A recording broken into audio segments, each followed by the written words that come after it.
सन 1953 में एक आदमी ने लंदन में एक बहुत ही पुरानी सी बिल्डिंग के अंदर एक फ्लैट किराए पर लिया और जैसे ही वो अपने इस फ्लैट के अंदर रहने के लिए गया तो उसको ये बहुत ही पुराना सा लग रहा था। तो उसने सोचा कि क्यों ना है जो इस दीवार के ऊपर वॉलपेपर्स लगे हुए हैं पूरे घर के अंदर, ये वॉलपेपर उखाड़ उखाड़ कर मैं नए वॉलपेपर्स इंस्टॉल कर दूं ताकि कुछ अच्छा लगेगा ये घर रहने के लिए। तो जैसे ही उसने एक एक करके वो पुराने वॉलपेपर्स उखाड़ने शुरू किए और उखाड़ते उखाड़ते जब वो किचन में गया और किचन के निचले हिस्से में कोने से एक वॉलपेपर जैसे ही उसने उखाड़ा तो वो पीछे की तरफ फट गया। क्योंकि सामने उसे एक दरवाजा दिखाई दे रहा था और उस दरवाजे को जैसे उसने खोला तो यकीन मानिए वो पल उसको पूरी जिंदगी याद रहेगा। जी हां, याद इसलिए भी रहना चाहिए क्योंकि इसी के बाद से, इस इंसिडेंट की वजह से पूरे यूनाइटेड किंगडम का एक कानून तक बदला गया। बट आप सभी के लिए एक मेरा कानून छोटा सा ये भी है कि अगर आप इस वीडियो को देखते हैं तो आप लाइक बटन भी दबा दें। आप इस कानून को जरूर फॉलो करें, मेरे लिए बहुत अच्छा होगा। साथ ही सब्सक्राइब भी कर दें, बेल आइकन दबा दें और कमेंट्स में पिक मी लिखना तो बिल्कुल भी मत भूलें ताकि आने वाली वीडियो में मैं आप में से ही किसी एक को शाउट आउट दे दूं। Let's dive in.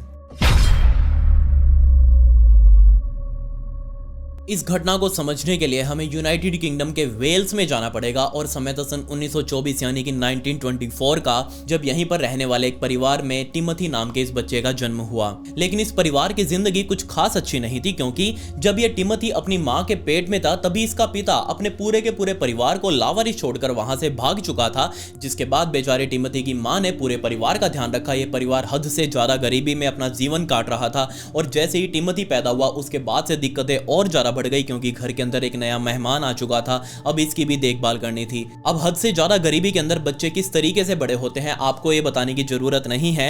अब आप सोच ही सकते हैं कि यहाँ पर टिमोथी का बचपन भी कैसा रहा होगा। जन्म के साथ ही कुछ बीमारियां टिमोथी अपने साथ लेकर आया था और उन्हीं बीमारियों की वजह से टिमोथी का सही से विकास भी नहीं हो पाया। उसको बोलने में भी काफी दिक्कतें आ रही थी और जैसे ही उसको स्कूल के अंदर एडमिशन दिलवाया गया वहां पर भी उसने कुछ खास अच्छा परफॉर्म नहीं किया।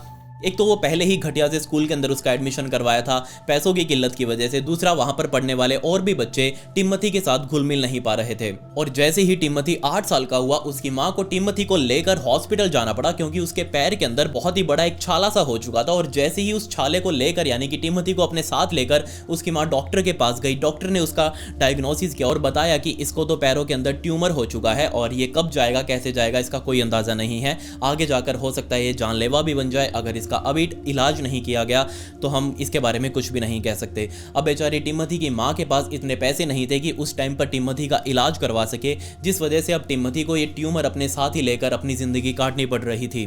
इसी बीमारी की वजह से टिमोथी को अपना स्कूल भी मिस करना पड़ा क्योंकि बहुत ज्यादा टाइम ऐसा हुआ करता था कि उसे स्कूल जाना हो लेकिन उसे डॉक्टर के पास जाना पड़ा। और इसके अलावा भी जैसे ही वो सुबह सुबह अपने स्कूल जाने के लिए रेडी होता तभी उसके पैरों के अंदर बहुत ज्यादा दर्द होने लगता, वो ट्यूमर जो था वो दुखने लगता, जिस वजह से वो चल भी नहीं पा रहा था। तो उसको स्कूल वैसे ही मिस करना पड़ा। उसके स्कूल में आने वाले ग्रेड्स वैसे ही बहुत ज्यादा खराब हो चुके थे। टिमोथी का पढ़ाई के ऊपर से पूरा ध्यान हट चुका था। उसको समझ नहीं आ रहा था कि आगे वो अपनी लाइफ के अंदर करे तो करे क्या। उसका आईक्यू लेवल भी बहुत ज्यादा कम था जिससे उसको कोई नौकरी भी नहीं मिल पा रही थी। छोटेपन में ही वो अपना नौकरी करना चाह रहा था लेकिन अब उसने एक माइंड बना लिया था कि उसको किसी भी तरीके से पैसे कमाने हैं, अपने परिवार की देखरेख करनी है। पढ़ाई वढ़ाई में वो कुछ खास कर नहीं पा रहा था तो उसने सोचा कि वो किसी और तरीके से पैसे कमाएगा। वो पैसों के पीछे इतना ज्यादा पागल हो चुका था कि सिर्फ 13 साल की उम्र में उसने कोल माइनिंग यानी कि कोयले की खदान के अंदर नौकरी करना शुरू कर दिया। जी हाँ, ये नौकरी ऐसी है जो बहुत लंबे टाइम से आज तक भी, जिस टाइम पर मैं वीडियो बना रहा हूं, आज तक भी दुनिया की सबसे खतरनाक नौकरियों में से एक मानी जाती है क्योंकि कोई नहीं जानता कि कब वो खदान आपके ऊपर आ गिरे और उसी के अंदर दबकर हजारों लाखों मजदूरों की मौतें आज तक हो चुकी हैं। लेकिन फिर भी सिर्फ 13 साल की उम्र में टिमोथी ने इस कोयले की खदान के अंदर नौकरी करना शुरू किया। बट बहुत लंबे टाइम तक वो उसके अंदर भी नौकरी नहीं कर पाया क्योंकि वही उसके पैरों का दर्द सामने आ रहा था, जिससे उसके मालिकों ने नोटिस किया कि ये बंदा सही से काम नहीं कर पा रहा है तो उसे बहुत जल्दी उसी नौकरी से निकाल भी दिया। जिसके बाद उसने फिर से आर्मी के अंदर भर्ती होने की तैयारियां शुरू करी, आर्मी की रेस की प्रैक्टिस वगैरह करी और उसके बाद जैसे ही वो फिजिकल टेस्ट देने के लिए आर्मी का वो भर्ती सेंटर में गया वहां पर उसको फिर से रिजेक्ट कर दिया गया। इसके दो कारण थे, पहला उसने पढ़ाई सही से नहीं करी थी, उसके पास कोई भी क्वालिफिकेशन डिग्री वगैरह नहीं थी, दूसरा वो फिजिकल में फिर से पास नहीं हो पाया क्योंकि आर्मी के अंदर आपको पता है एकदम हष्ट पुष्ट व्यक्ति की जरूरत होती है। बट यहां पर तो टिमोथी के पैरों के अंदर ट्यूमर था तो ऑब्वियसली वो आर्मी के लिए तो सुटेबल था ही नहीं। 2 जगह से रिजेक्शन मिलने के बाद टिमोथी ने सोच लिया कि नहीं, वो इस दुनिया के लिए बना ही नहीं है, हर जगह से उसे रिजेक्शन मिल रही है, कोई भी उसे अपनाने के लिए तैयार नहीं है। तब उसने इस पॉइंट से बिल्कुल उल्टा करना शुरू कर दिया। वो अभी तक जहां दुनिया के सामने ये बताता आया था कि उसने पढ़ाई नहीं करी है, उसके पैरों में दिक्कत है, वहीं अब उसने दुनिया के सामने ये बोलना शुरू कर दिया कि वो तो एक सुपर ह्यूमन है, सुपर नेचुरल पावर्स उसके पास हैं और वो बहुत ही बड़े बड़े लोगों को जानता है, उसकी अच्छी खासी जान पहचान, उसके पास बहुत सारा पैसा है। अब जो लोग पहले से टिमोथी को जानते थे उन्होंने तो टिमोथी की बातों के ऊपर कोई विश्वास नहीं किया, ऑब्वियसली वो करेंगे भी नहीं। बट जिन नए लोगों को वो अपनी कहानियां बताता वो उसके ऊपर विश्वास करने लगे और यहीं से ये जो थोड़े बहुत लोग थे जो टिमोथी की बातों के ऊपर विश्वास कर रहे थे वो टिमोथी को रिस्पेक्ट देने लगे, उसके सामने हाजी हाजी बाऊजी बाऊजी करने लगे। तो टिमोथी एकदम से चौड़ा हो गया। वो ये बस देखने लगा कि हाँ अब उसको कहीं ना कहीं से रिस्पेक्ट मिल रही है और उसके लिए इतना बहुत है। फास्ट फॉरवर्ड टू 1947 जब टिमोथी का पूरा परिवार वेल से निकलकर लंदन में शिफ्ट हो चुका था और यहाँ भी वही बद से बदतर हाल हो चुके थे। जहां पर इन्होंने अपना छोटा सा कमरा किराए पर लिया, वो आसपास का इलाका बहुत ही गंदा था, बहुत ही सारे गैंगस्टर्स वगैरह उस इलाके में अपना कब्जा जमा कर बैठे हुए थे। दिन रात वहां पर बैठकर आसपास में लोग दारू पीते और इन्हीं जैसे लोगों के बीच में अब ये टिमोथी और उसका पूरा परिवार रह रहा था। खैर लंदन में आते ही टिमोथी ने एक डिलीवरी ड्राइवर की नौकरी करना शुरू कर दिया और जिस रूट पर डेली उसे जाना होता था अपने घर से लेकर अपने उस ऑफिस तक और ऑफिस के बाद वो गाड़ी उठाकर डिलीवरी करने के लिए जहां पर्टिकुलर लोकेशन पर डेली जाता, उसी रूट पर बीच में उसे एक लड़की डेली मिलती, 18 साल की बैरल थॉर्ले। और जैसे ही टिमोथी इस बैरल को देखता वो बैरल भी उसे देखती और दोनों के बीच में अब काफी आई कांटेक्ट बनने लगा। कुछ दिनों तक एक दूसरे को इस तरीके से नोटिस करने के बाद फाइनली एक दिन अच्छा सा निकालकर टिमोथी ने उस बैरल के साइड में अपनी गाड़ी रोकी, गाड़ी से बाहर निकलकर वो बैरल के पास गया, उससे बातें करने लगा और देखते ही देखते इन दोनों के बीच में अच्छी खासी बातें हो चुकी थी। ये दोनों एक दूसरे के प्यार में पड़ चुके थे और 1947 का एंड होते होते दोनों ने शादी भी कर ली और शादी के बाद ये दोनों लोग वापस अपने उसी घर में शिफ्ट हो चुके थे जहां पर अपना ये परिवार रहा करता था। खैर अभी तक तो सब कुछ ठीक था बट दिक्कतें शुरू हुई 1948 के शुरू होने से, क्योंकि अभी कुछ टाइम पहले ही इन दोनों ने शादी करी थी। ये घर पहले ही छोटा सा था, इसके अंदर रहते हुए पहले ही इनको काफी ज्यादा दिक्कतें हो रही थी, जिसके बाद 1948 के स्टार्टिंग में ही ये बैरल प्रेग्नेंट हो चुकी थी। अब प्रेग्नेंट हो चुकी थी तो ऑब्वियसली टिमोथी को पता था कि नया मेहमान आने वाला है और ये घर पहले ही छोटा सा है, हम इसके अंदर तो अपना गुजारा नहीं कर सकते, हमें कहीं और अपना जाकर घर लेना पड़ेगा। फाइनली टिमोथी और बैरल ने अपना पूरा जोर लगाया और जो भी इनके पास थोड़ा बहुत पैसा था जो इन्होंने सेव करके रखा हुआ था उस पैसे को निकाला। उस पैसे को उठाकर वो एक बिल्डिंग में जहां पर काफी सारे फ्लैट्स ही फ्लैट्स इस बिल्डिंग के अंदर बने हुए थे, इस बिल्डिंग के मैनेजर के पास गए, उससे बोलने लगे कि हमें भी एक कमरा इस बिल्डिंग के अंदर चाहिए है। उस मैनेजर ने एक छोटा सा फ्लैट टिमोथी और बैरल को दे दिया और अब टिमोथी और बैरल अपना सारा तामझाम उठाकर इस छोटे से फ्लैट के अंदर शिफ्ट हो चुके थे। ये फ्लैट पहले ही बहुत छोटा सा था, जहां ये पहले लोग रह रहे थे उस फ्लैट से भी छोटा सा था और इसके अंदर रहना लगभग इन दोनों के लिए इम्पॉसिबल हो चुका था। बट दिक्कतें और ज्यादा तब शुरू हुई जब कुछ ही टाइम बाद बैरल ने एक बेटी को जन्म दिया जिसका नाम इन्होंने जेरल्डीन रखा और जेरल्डीन के साथ अब 3 लोग इस कमरे के अंदर रह रहे थे। छोटा सा फ्लैट ही था, अब क्या ही कहूं मैं, उसको कमरा भी पूरा नहीं कह सकता, ना ही फ्लैट कह सकता, वो बहुत ही ज्यादा छोटा सा कमरा था, एक स्टूडियो टाइप आप उसे बोल सकते हैं। और इस स्टूडियो टाइप में वो सब रह रहे थे और जैसे ये बच्ची पैदा हुई उसके बाद तो इन दोनों को और ज्यादा दिक्कतें होने लगी कि नहीं यार हम तो इसके अंदर रह नहीं सकते, ये तो बहुत ज्यादा छोटा सा है। पहले इन दोनों के पास पैसों की बहुत ज्यादा किल्लत थी, अब घर में बच्ची भी पैदा हो चुकी थी, उसका भी ध्यान रखना था, उसके भी खर्चे बढ़ने वाले थे। बट इस सब से पार पाने के लिए टिमोथी ने वो सारी नौकरियां करना शुरू किया जो वो कर सकता था। उसने हर जगह हाथ पैर मारे लेकिन हर जगह से उसको फिर से रिजेक्शन मिलने लगी। एक तो उसकी बीमारी की वजह से, दूसरा उसकी पढ़ाई की वजह से, उसने कोई पढ़ाई तो खास की नहीं हुई थी इसलिए उसको कहीं भी नौकरियां नहीं मिल रही थी, जिस वजह से इन दोनों ने जीने के लिए हाई इंटरेस्ट बहुत ही ज्यादा ब्याज पर लोन लेने शुरू कर दिए और उस लोन से वो अपना घर चलाने लगे। इनको पता था कि ये लोन वो कभी वापस नहीं दे पाएंगे, मरते दम तक नहीं दे पाएंगे, लेकिन फिर भी वो बहुत ज्यादा ब्याज पर लोन लेने लगे और जब वो ब्याज वाले लोग पैसा अपना वापस मांगते तो ये और कहीं से लोन लेकर हाई इंटरेस्ट पर लोन लेकर उस पहले वाले को वापस उसका ब्याज दे देते या फिर उसका पैसा दे देते और इसी तरीके से उनकी जिंदगी चल रही थी। तो जैसे जैसे इन दोनों के ऊपर वो लोन की पेमेंट एक के ऊपर एक चढ़ती गई, बहुत सारे लोन इनके सिर के ऊपर अब इकट्ठा हो चुके थे। तो इस टाइम पर क्या होगा एक कपल के अंदर, ऑब्वियसली यहां पर लड़ाइयां शुरू होने लगी। पहले जहां सिर्फ बात आवाज में हुआ करती थी, तेज आवाज में उसने बोल दिया, तेज आवाज में उसने बोल दिया, अब यहां पर बात हाथापाई पर आ चुकी थी। ये दोनों आपस में सुबह होते ही एक दूसरे के साथ लड़ना शुरू करते और शाम हो जाती लड़ते ही रहते। ऑब्वियसली यहां पर ये 3rd फ्लोर पर रहा करते थे तो आवाज नीचे तो आएगी ही। तो जैसे ये सुबह सुबह होते ही लड़ना शुरू करते, ना सिर्फ बिल्डिंग में रहने वाले लोग जो इनके नीचे वाले फ्लोर पे रह रहे थे, 3rd फ्लोर से नीचे वाले फ्लोर्स में भी आवाज जा रही थी और बाहर जो सड़क पर जो गुजरने वाले लोग थे वो भी यहां रुक रुक कर देखने लगते कि आखिर इस फ्लैट के अंदर हो क्या रहा है। है, आखिर ऊपर इतने जोर जोर से कौन लड़ रहा है। और जैसे ही ये चीज टिमोथी ने नोटिस करी कि लोगों ने उसको नोटिस करना शुरू कर दिया है कि उसके घर के अंदर सारा दिन लड़ाइयां होती रहती हैं, तब यहाँ उसने फिर से अपना वही तरीका अपनाया जो वो आज तक करता आया था। जी हाँ, झूठ बोलने वाला। उसने एक बोलना शुरू कर दिया कि नहीं यार, ऐसी तो कोई भी बात नहीं है, तुमने मेरे घर के अंदर लड़ाई होती कब से सुन लिया, मेरी बीवी मेरे बच्चे एकदम सब कुछ ओके है, हमारे बीच में सब कुछ ठीक है, हमारे बीच में कोई इसी टाइप की लड़ाई नहीं है जो तुम नोटिस कर सकते हो। लेकिन हाँ, पता है सभी लोगों को कि बंद दरवाजों के अंदर आखिर क्या हो रहा है। इन लड़ाइयों से थोड़ी बहुत राहत पाने के लिए टिमोथी ने अब दारू का सहारा लेना शुरू कर दिया। वो दिन रात अब दारू के नशे में भंड रहने लगा। सुबह उठते ही वो अपनी पत्नी से लड़ाई करके बाहर सीधा ठेके पर जाता, वहां से बोतल उठाकर घर में लाकर सीधा दारू पीने लगता। अब यहाँ टिमोथी की पत्नी बैरल को एक और तरीका मिल चुका था उससे लड़ाई करने का। दारू के लिए ऑब्वियसली यहाँ लड़ाई ये जायज भी थी, क्योंकि यहाँ ना सिर्फ टिमोथी एक बहुत ही गंदी आदत पाल रहा था, बल्कि इस दारू की वजह से उन दोनों के बीच में जो पैसा थोड़ा बहुत बचा हुआ था, वो पैसा भी अब वेस्ट हो रहा था इस दारू की वजह से। ऑब्वियसली यहाँ लड़ाई होना तो बनता था। इतनी सारी भसड़ सिर पर लेने के बाद फाइनली एक कंफर्ट यहाँ पर टिमोथी को मिल चुका था। बाहर से कहीं नहीं मिला, इसी बिल्डिंग में उसके जस्ट नीचे वाले फ्लोर पर, वो थर्ड फ्लोर पर रहा करता था, लेकिन सेकंड वाले फ्लोर पर एक जॉन क्रिस्टी नाम का आदमी अपने परिवार के साथ इस फ्लैट के अंदर रह रहा था। और इस जॉन क्रिस्टी की ना सिर्फ इस पूरी बिल्डिंग के अंदर बल्कि आसपास में बहुत ही ज्यादा रिस्पेक्ट भी थी। जी हाँ, जॉन क्रिस्टी वर्ल्ड वॉर 1 के अंदर अपनी फ्रंटलाइन ड्यूटी करके आया था और उसमें ये लगभग मर ही चुका था। इसके ऊपर मस्टर्ड गैस का अटैक हुआ था और उसके बाद जैसे ही रिटायर हुआ, यहाँ आकर इसने लंदन में पुलिस कांस्टेबल की भी नौकरी करी और उसके बाद भी काफी सारी नौकरियां करने के बाद अब ये इस बिल्डिंग के अंदर अपने परिवार के साथ शिफ्ट हो चुका था। बट यहाँ पर सिर्फ एक बहुत बड़ा डिफरेंस था। टिमोथी जहां अभी जवान था, वहीं ये जॉन टिमोथी से तकरीबन 2 गुनी उम्र का था।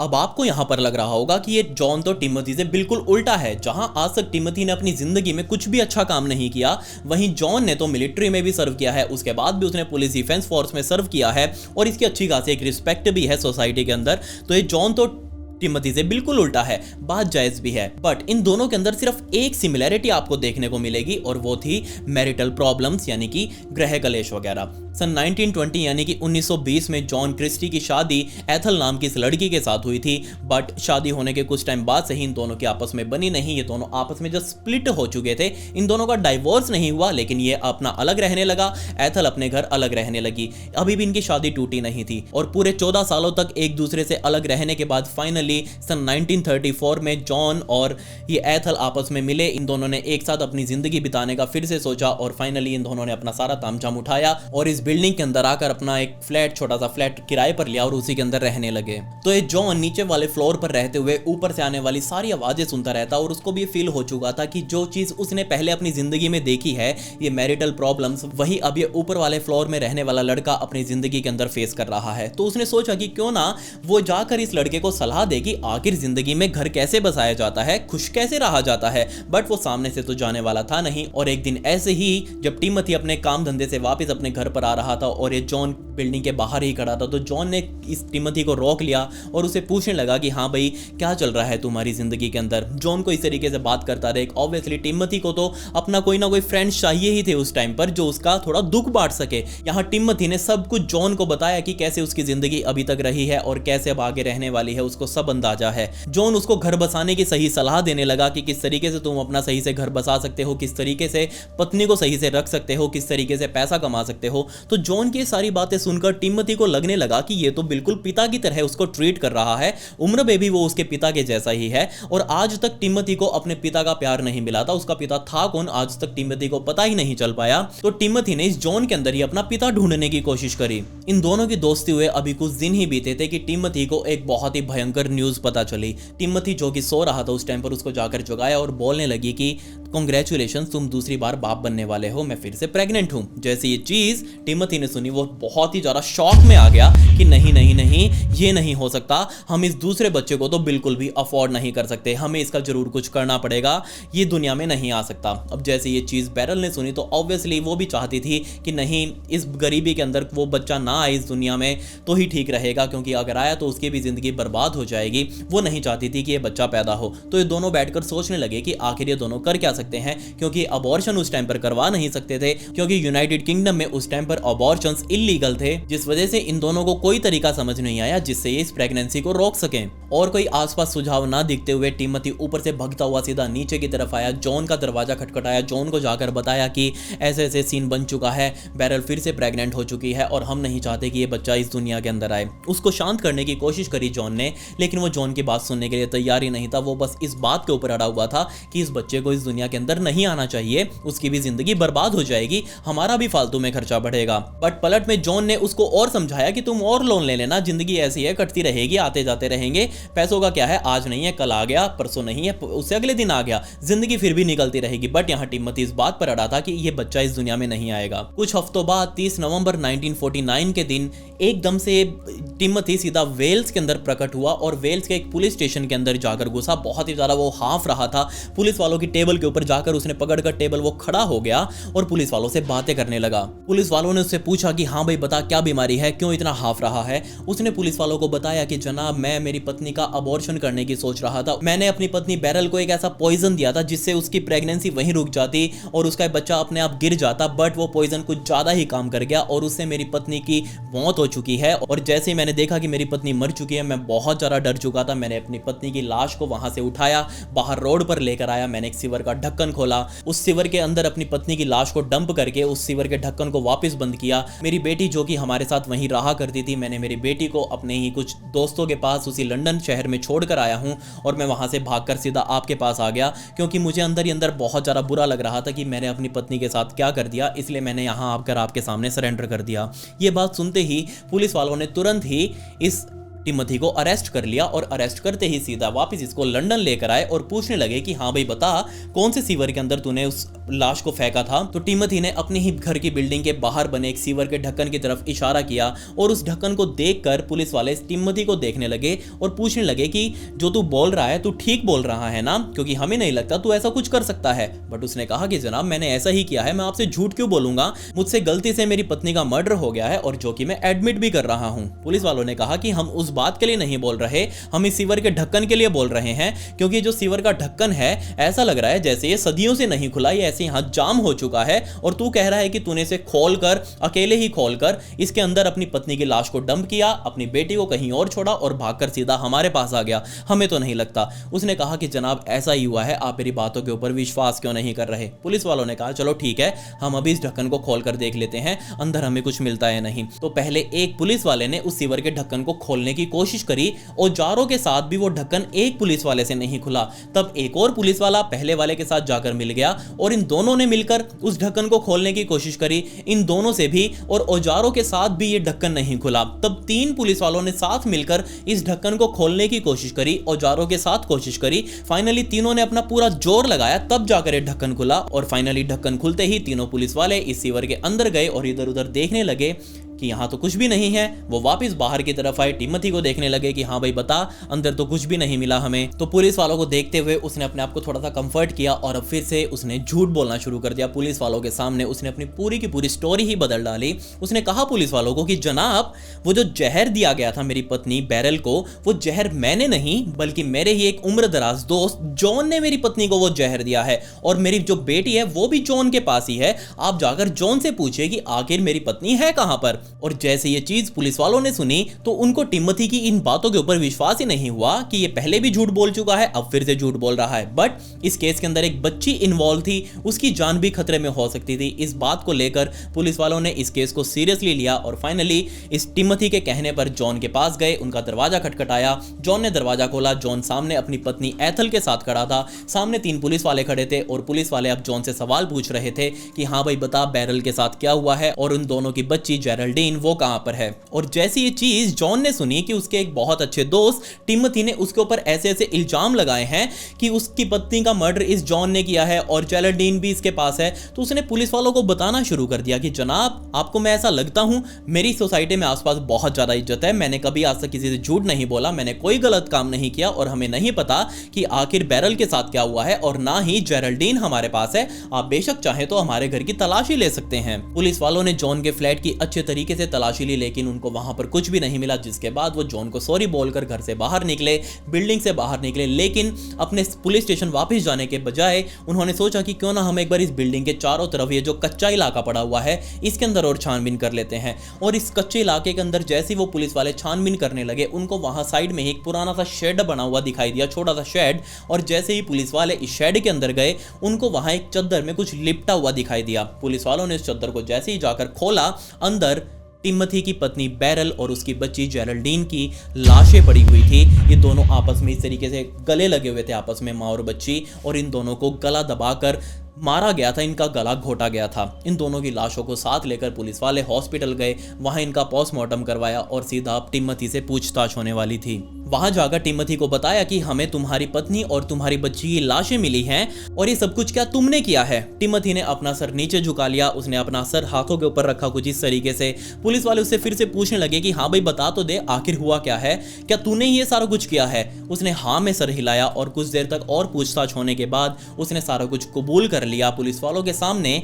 कि आखिर उसने अपनी पत्नी और अपनी बच्ची के साथ क्या किया। उसने बताया पुलिस वालों को कि तकरीबन 4 दिनों पहले उसकी पत्नी के साथ उसका झगड़ा हो चुका था पैसों के ऊपर, और ये झगड़ा इतना ज़्यादा बढ़ गया और वो नशे में था कि उसने सीधा जाकर अपनी पत्नी का गला दबा दिया और साथ ही अपनी बच्ची को भी मार डाला, क्योंकि उसे पता था कि वो अकेले इस बच्ची को बड़ा नहीं कर सकता, इसकी देखभाल नहीं कर सकता, इसलिए उसने उसकी भी जान ले ली। इसी बयान के साथ टिमोथी को कोर्ट में पेश किया गया और कोर्ट में भी जज ने माना कि पहले भी इसका रिकॉर्ड बहुत गंदा रहा है, ये लोगों से झूठ बोलता हुआ आया है। इसने पुलिस वालों के सामने भी झूठ बोला कि उसने अपनी पत्नी का मर्डर नहीं किया था, जॉन ने किया था। इसी के बदले सारा कुछ देखते हुए और ये बहुत ही ग्रूसम कांड देखते हुए कि उसने अपनी पत्नी का और अपनी ही बच्ची का मर्डर किया है, इस पूरे कांड के बदले टिमोथी को डेथ पेनल्टी सुनाई गई, उसको मौत की सजा सुनाई गई। और ये सजा मिलने के सिर्फ 3 महीने बाद 9 मार्च 1950 के दिन सुबह सुबह टिमोथी को उसकी जेल सेल में जगाया गया। जेल सेल से उठाकर उसको पकड़कर एक रूम के अंदर लाकर बैठाया गया। उसके चारों तरफ पुलिस वाले खड़े थे, उससे पूछ रहे थे कि हाँ भाई कुछ और तेरे को करवाना हो तो बता दे,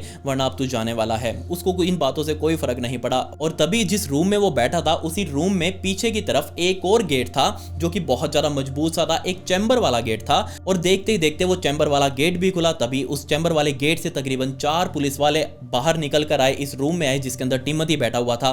टिमोथी को उठाया, जबरदस्ती उसको पकड़कर उस चैम्बर के अंदर लेकर गए और 2 फट्टों के ऊपर ले जाकर उसे खड़ा कर दिया। जी हाँ, ये रूम कोई और नहीं बल्कि डेथ पेनल्टी वाला रूम था। अब यहाँ पर टिमोथी को डेथ पेनल्टी दी जाने वाली थी, उसको मौत दी जाने वाली थी और यहाँ ये मौत उसकी फांसी से होने वाली थी। 4 गार्ड्स जो आए थे, 4 गार्ड्स कोई और नहीं बल्कि सीधा यमराज के दूत ही हम इनको कह सकते हैं, जो यमराज तक इस टिमोथी को पहुंचाने वाले थे। इन चारों ने मिलकर टिमोथी के हाथ को पीछे की तरफ बांधा। टिमोथी उस टाइम पर ऑब्वियसली छटपटा रहा था, उसे सामने अपनी मौत खड़ी हुई दिखाई दे रही थी। खैर, उसके पैरों को भी नीचे से बांधा गया, उसके मुंह के ऊपर एक काले रंग का मास्क लगाया और मास्क लगाते ही एक फंदा उसके गले के अंदर डाला गया और ये चारों गार्ड्स पीछे की तरफ हट चुके थे, दीवारों के साथ खड़े हो चुके थे, क्योंकि अब जिस फट्टे के ऊपर, जिस चैम्बर के ऊपर, जिस सिस्टम के ऊपर ये खड़ा था टिमोथी, वो चैम्बर अब खुलने वाला था। फाइनली जो मेन पुलिस वाला वहां पर खड़ा था उसने अपना घड़ी में टाइम देखा, इशारा किया जल्लाद को और जल्लाद ने वो इशारा सुनते ही वो लीवर खींचा और लीवर खींचते ही वो चैम्बर, वो फट्टे आपस में नीचे खुल चुके थे और इन फट्टों के खुलते ही टिमोथी उस फंदे के ऊपर लटक गया और कुछ ही मिनटों में उसकी मौत हो गई। अगर आपने वीडियो स्टार्टिंग से लेकर इस पॉइंट तक देख ली है तो आपको लग रहा होगा कि एक बहुत ही भयंकर स्टोरी का एंड हो चुका है, बट मैं आपको कहूं कि ये तो जस्ट स्टार्टिंग थी। एक बहुत ही बड़ा ट्विस्ट, एक बहुत ही खतरनाक एंडिंग अभी तो आनी बाकी थी। जैसे ही टिमोथी को मौत की सजा दी गई, ये खबर पूरे लंदन के अंदर फैल चुकी थी और ये खबर जॉन और क्रिस्टी तक भी पहुंची। ये खबर सुनने के बाद उनका मन नहीं किया कि वो इस बिल्डिंग के अंदर रहें। उसने अपना फ्लैट पूरा का पूरा खाली कर दिया और वो इस जगह को छोड़कर यहाँ से जा चुके थे। बट 3 साल बीत चुके थे। 1953 में ब्रैसफर्ड ब्राउन नाम का एक व्यक्ति इस इलाके में कमरा ढूंढते ढूंढते हुए आया और इसी बिल्डिंग के एक मैनेजर से उसने बात करी कि मुझे इस बिल्डिंग में एक फ्लैट किराए पर चाहिए है। तो जैसे ही उस मैनेजर ने बात सुनी, उसने कहा कि हाँ, हमारे पास फ्लैट खाली पड़े हैं और वो मैनेजर सीधा इस ब्राउन को उठाकर जॉन और क्रिस्टी वाले इसी फ्लैट के अंदर ले गया और कहा कि तुम ये देख लो अगर तुम्हें चाहिए हो तो। ब्राउन ने जैसे ये कमरा देखा, उसको ये पसंद आ गया, उसने किराया एडवांस में दिया और ये कमरा उसने बुक कर लिया। कुछ दिनों बाद वो इसी कमरे के अंदर शिफ्ट हो चुका था, लेकिन शिफ्ट होते ही उसने नोटिस किया कि यार ये कमरा तो काफ़ी पुराना सा लग रहा है, इसकी दीवारें भी पुरानी सी लग रही हैं और ये जो वॉल पेपर्स वगैरह, जो पेंटिंग्स वगैरह इस दीवार पर की गई हैं, ये काफ़ी पुरानी सी लग रही हैं। तो क्यों ना मैं ये सारी पेंटिंग्स उखाड़ कर यहाँ से मैं नई पेंटिंग्स लगाऊँ मेरी पसंद की, ताकि मुझे घर थोड़ा और अच्छा लगे। तो इस ब्राउन ने जॉन और क्रिस्टी के द्वारा द्वारा जो 3-4-5 साल पहले इस घर के अंदर पेंटिंग्स और वॉलपेपर्स लगाए थे, तो इस ब्राउन ने वो सारी पेंटिंग्स और वॉलपेपर्स उखाड़ने शुरू कर दिए और उखाड़ते उखाड़ते ब्राउन इस रूम की किचन तक जाकर पहुंचा और किचन स्लैब से भी वो सारे वॉलपेपर्स उखाड़ने लगा और उखाड़ते उखाड़ते जैसे ये ब्राउन नीचे की तरफ पहुंचा, जहां पर वो किचन के पत्थर का नीचे वाला जो हिस्सा होता है, उसने जैसे ही इन अलमारियों को खोलना शुरू किया, अंदर भी यहाँ काफी सारे वॉलपेपर्स लगे हुए थे, उन वॉलपेपर्स को भी उसने उखाड़ना शुरू किया। और जैसे ही फाइनली उसने एक वॉलपेपर उखाड़ा, उखाड़ते उखाड़ते उसने नोटिस किया कि पूरे घर की दीवारें सारी एक जैसी हैं, बट ये जो वॉलपेपर उसने उखाड़ा है इसके पीछे की दीवार काफी अलग है। उसने जल्दी से वो पूरा वॉलपेपर उखाड़ा और उसने देखा कि यहां सिर्फ ना एक दीवार है बल्कि ये तो एक दरवाजा है।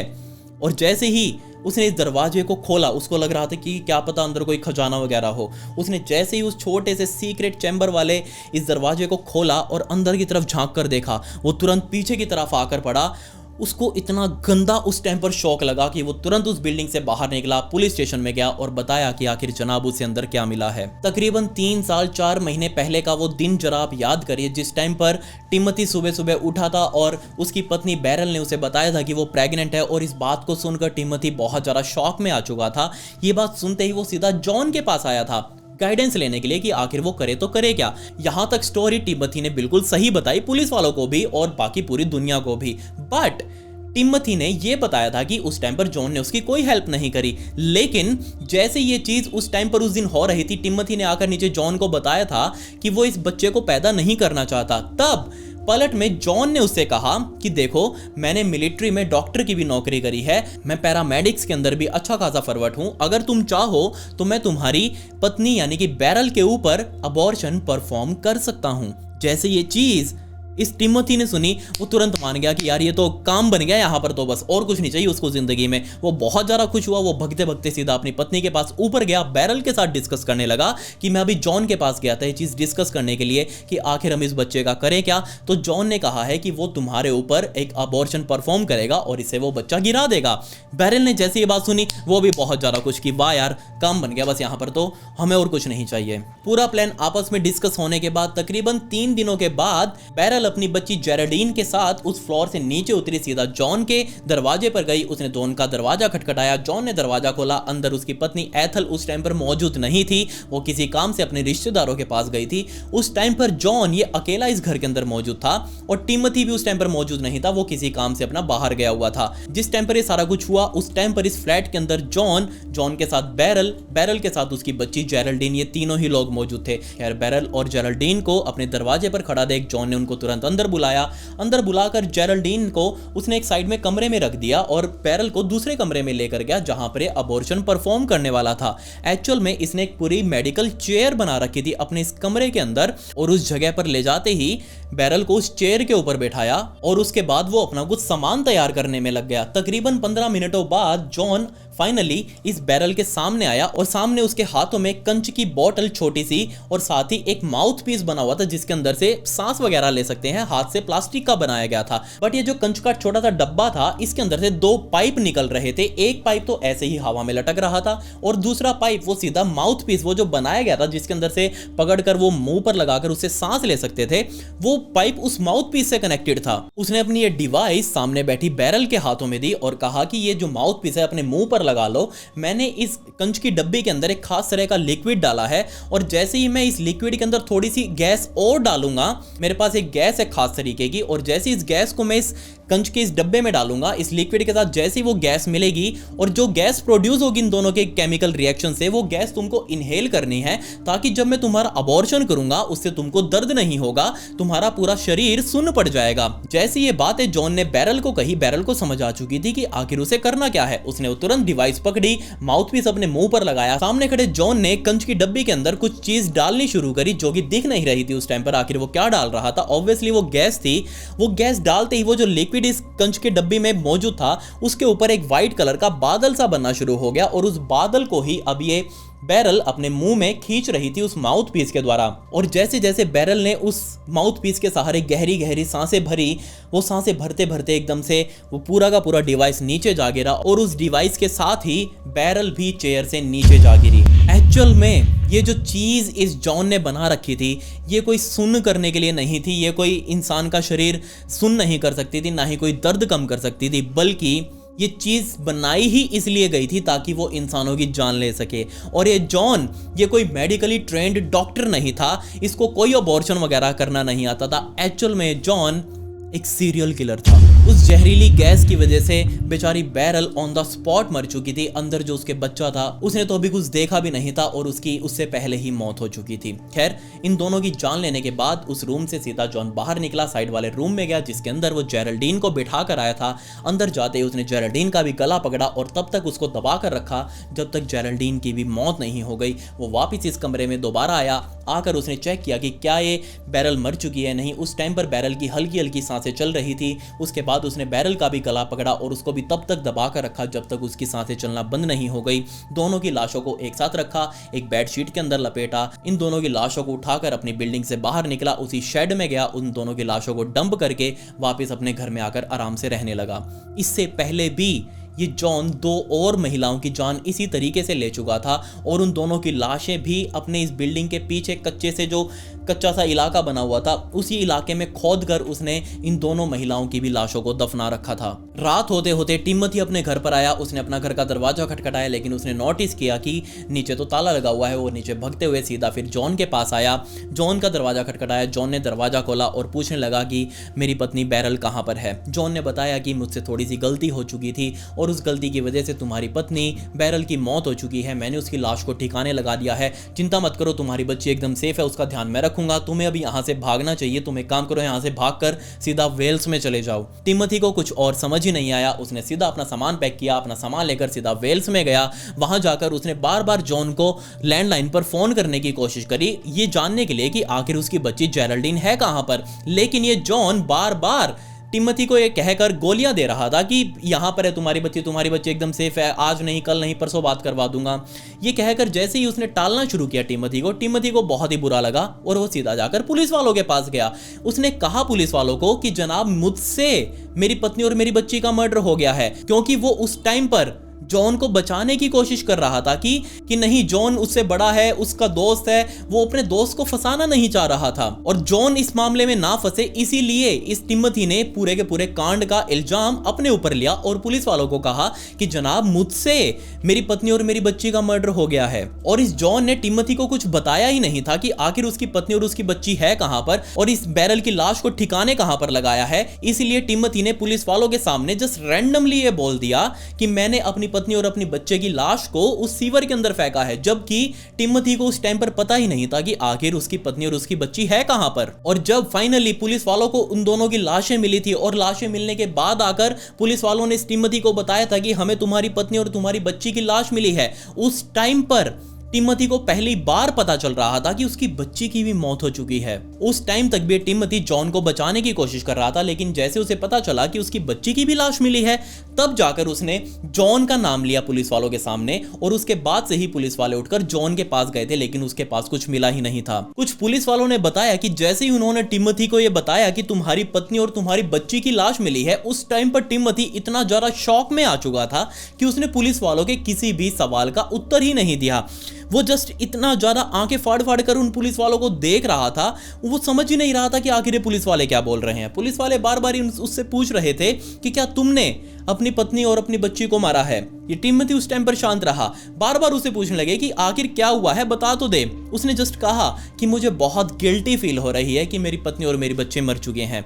इस बात को सुनकर पुलिस वालों ने अंदाजा लगाया था कि हाँ, इसी ने अपनी पत्नी और अपनी बच्ची का मर्डर किया है। और फाइनली जब उस शॉक से निकलने के बाद उसने सच बताना शुरू किया कि जॉन को जाकर पकड़िए, जॉन ने सब कुछ किया होगा, लेकिन पुलिस वालों ने उसकी बातों के ऊपर विश्वास ही नहीं किया। दूसरा, वो पहले ही पुलिस वालों को झूठ बोल चुका था, इस बात से भी पुलिस वालों को कोई विश्वास नहीं था कि ये जो अब की बार बोल रहा है वो सच होगा या नहीं। दूसरा, पुलिस वालों को उसके पास एक क्लियर मोटिव दिख रहा था कि वो अपने परिवार का मर्डर क्यों कर सकता है। ऑब्वियसली उनके बीच में आपस में लड़ाई चल रही थी पैसों को लेकर, और इसी बात से इन दोनों के बीच में लड़ाई इतनी ज्यादा बढ़ी कि टिमोथी ने अपनी बच्ची और अपनी पत्नी का मर्डर कर दिया।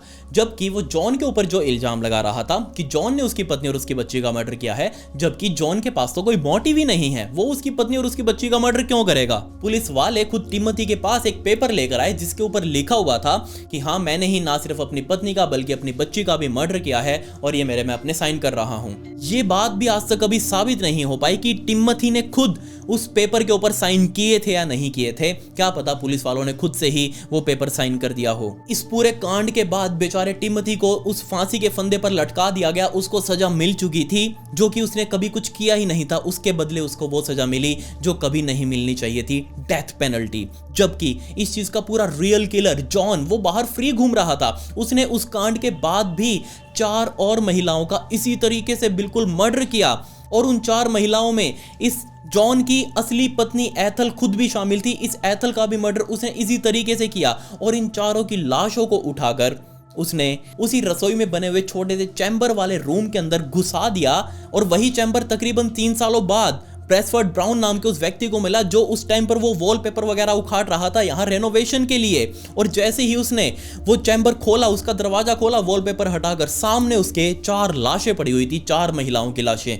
वो लाशों को देखकर इतना ज्यादा डर गया, वो तुरंत बाहर की तरफ आया, पुलिस वालों के पास गया। पुलिस वाले इस कमरे में आए, उन्होंने इन 4 लाशों को उस चैम्बर से बाहर निकाला। इनमें से एक लाश की पहचान उन्होंने तुरंत कर ली कि हाँ, ये तो एथल की लाश है, क्योंकि उसके ऊपर कुछ निशानियां मौजूद थी जो कि ये साबित कर रही थी कि वो एथल ही है जो यहाँ पर पहले कभी रहा करती थी। फाइनली ये सारी चीजें होता देख पुलिस वालों ने तुरंत जॉन की तलाश शुरू करी कि आखिर जॉन कहां पर है, वो कहां भाग गया।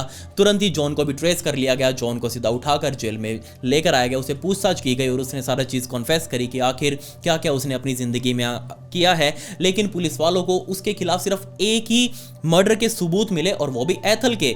पुलिस वाले कोर्ट के अंदर सिर्फ यही साबित कर पाए कि इसने एथल का मर्डर किया है, बाकी मर्डर उसके सबूत कभी पुलिस वालों को नहीं मिले। बट ये एक मर्डर यहाँ जॉन को सजा दिलवाने के लिए काफी था। जॉन को भी सेम डेथ पेनल्टी सुनाई गई। उसको भी 9 जुलाई 1954 के दिन सुबह सुबह बिल्कुल उसी जगह पर बैठाया गया जहां पर तकरीबन 3 सालों पहले बेचारा टिमोथी बैठा हुआ था। उसी जगह पर, उसी कुर्सी पर बैठा हुआ है जॉन अपनी मौत का इंतजार कर रहा था। और जैसे ही तकरीबन 9:15 बजे के आसपास वो डेथ चैम्बर वाला दरवाजा वापस खुला, अंदर से 4 गार्ड्स भगते हुए इस जॉन के पास आए, इसको पकड़ा और इसको उठाकर सीधा उस डेथ चैम्बर में अंदर लेकर गए। अंदर ले जाकर इन्होंने सबसे पहले तो जॉन के पीछे से हाथों को बांधा, नीचे से पैरों को बांधा, इसके मुंह के ऊपर एक मास्क लगाया और एक गले में फंदा डालकर वो चारों गार्ड्स पीछे की तरफ हो गए और जल्लाद ने लीवर हाथ में लिया। साइड में खड़ा हुआ एक पुलिस का अधिकारी घड़ी में टाइम देख रहा था, उसने जल्लाद को इशारा किया। इशारा मिलते ही जल्लाद ने लीवर फिर से खींच दिया और अब की बार जॉन इसको फांसी की सजा मिल चुकी थी। इतनी बड़ी एक इनजस्टिस बेचारे एक मासूम से व्यक्ति के साथ हो चुकी थी। टिमोथी इस केस के अंदर बेचारा धक्के से मारा गया जबकि उसने कुछ किया ही नहीं था। छोटी मोटी आर्ग्यूमेंट्स, लड़ाई झगड़े हर की जगह घर में होते हैं, बट उसको उस काम के लिए सजा मिली जो कि उसने कभी किया ही नहीं था। और इसी बात से लेकर यूके गवर्नमेंट पूरी दुनिया के अंदर इतनी उनकी बदनामी हुई कि कैसी तुम्हारी कानून है, कैसे तुम्हारे ये जस्टिस यहाँ पर बैठे हुए हैं कोर्ट के अंदर जो बिना कुछ देखे ही सजा सुना देते हैं। अपनी बदनामी देखते हुए सन 1965 में यानी कि 1965 में यूके के अंदर कानून लाया गया जिसके बाद से ये फांसी की सजा, डेथ पेनल्टी को पूरे तरीके से बंद कर दिया गया और वो चीज़ आज भी बंद है। वहाँ कभी किसी को डेथ पेनल्टी 1965 के बाद से नहीं दी गई। सन 1966 में यानी टिमोथी के मरने के तकरीबन 16 सालों बाद यूके की गवर्नमेंट ने टिमोथी से और उसके कोई परिवार वाला अगर वहाँ उस टाइम पर मौजूद हो तो उन सभी से एक लिखित माफ़ी मांगी कि हमसे एक गलती हो गई, हमने एक इनोसेंट व्यक्ति की जान ले ली। जी हाँ, ये वो केस था जिसने यूके का लॉ बदला और कितना भयंकर केस था इसका अंदाजा आपको लग गया होगा। कैसा ट्विस्ट आया इस केस में, वो सच में मेरे लिए भी बहुत भयंकर था। खैर, आपको इसके बारे में क्या कहना है आप नीचे कमेंट्स में जरूर बताएं और साथ ही आप मेरे से इंस्टाग्राम पर आकर भी मुझसे बात कर सकते हैं। ये मेरी इंस्टाग्राम आईडी है, यहाँ पर मैं इसी तरीके की स्टोरीज को रील्स में डालता हूँ, तो आप मुझे वहाँ फॉलो जरूर कर लें। इसका लिंक आपको डिस्क्रिप्शन में मिल जाएगा, आपके हाथ से फॉलो बटन जरूर क्लिक हो जाना चाहिए। खैर, पिछली वीडियो का शाउट आउट नमन कुमार को and comment pick me to get a shout out in next video. मिलते हैं अगली वीडियो में। ये वीडियो देखने के लिए धन्यवाद।